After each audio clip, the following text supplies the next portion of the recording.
too often, climate change is depicted as a white people's issue.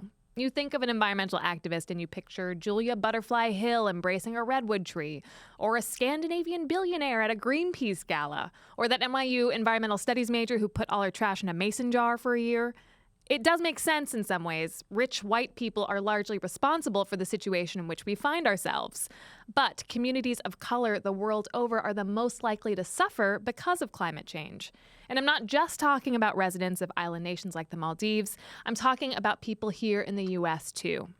Here to tell us more about why whitewashing environmental activism serves no one are the co-founders of Sustainable Brooklyn, Dominique Drakeford, welcome to 112BK. Thank you. And Whitney McGuire, thank you for joining us. Thank you for having us.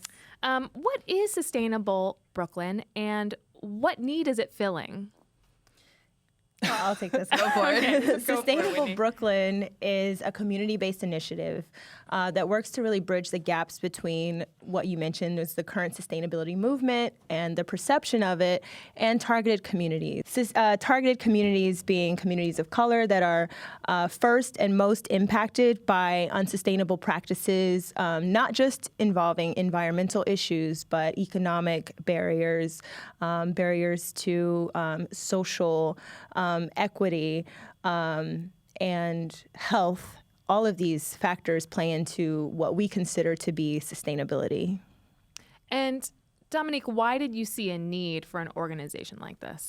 Well, definitely I've been in the sustainability space for 10 or so years, and it occurred to me that not only was the narrative of the conversation completely whitewashed, and that's encompassing who's writing the articles, who's the audience members at a lot of these, sustainability-focused events, who has agency in the space, who's creating solutions, who's speaking about it, who's, represented. Because the sustainability movement, quite frankly, has stalled, and people are kind of like, what's happening? And it's like, well, because you've omitted large sections of our community, of society from these conversations, these people who are most impacted. Like my hometown of Dayton, Ohio recently saw an unprecedented amount of storms that really destroyed parts of the community. And this is, I grew up in a predominantly people of color neighborhood, lower incomes. We've been hit by white flight, gentrification. When you have a movement that's kind of predicated on sort of this elitist and almost privileged perspective, we found it extremely vital right now to redefine sustainability so that it gets back to its inherent roots, which is a very indigenous concept.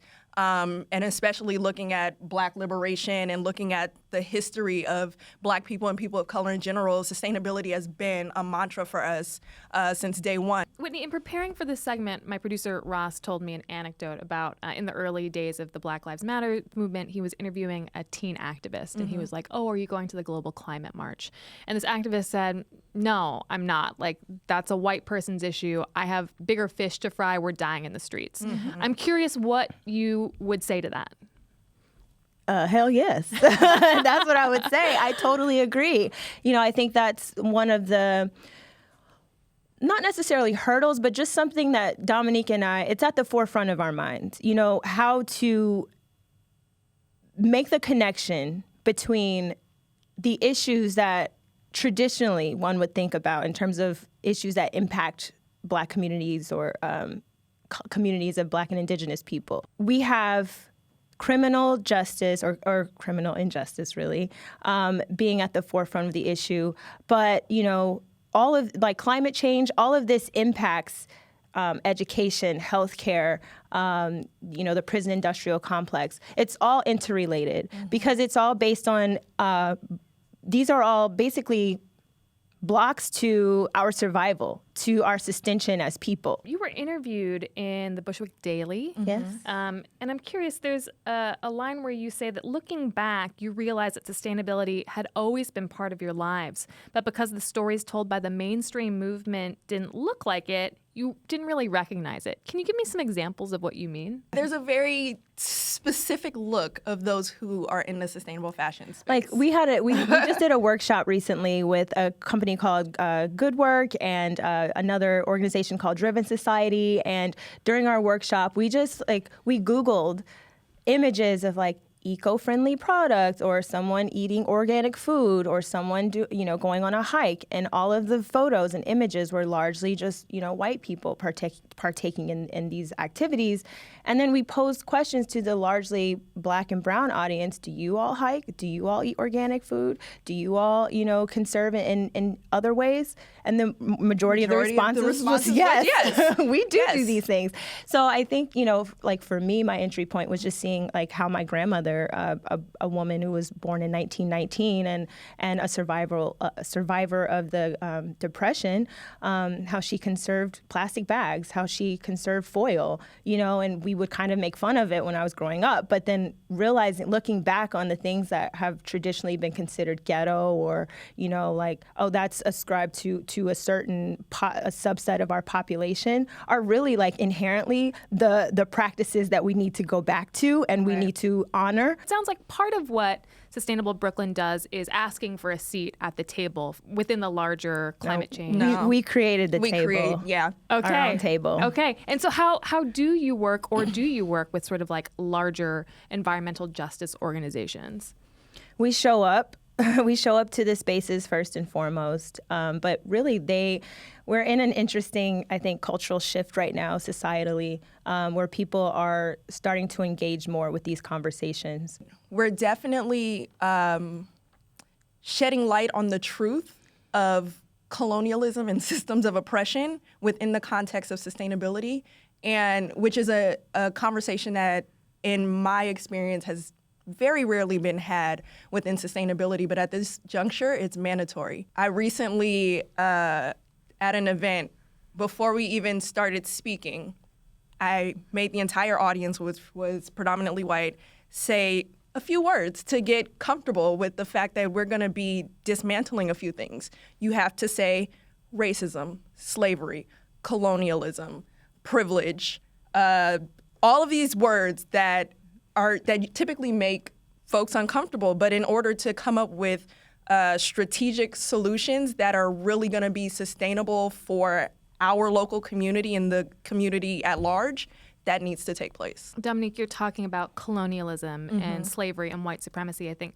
really gets at the heart of one of the biggest injustices about climate change to me, which is that we are in the situation that we're in because global North white colonialist nations had a century to develop and, release fossil fuels into the air. Yeah, the industrial age. Exactly. Right.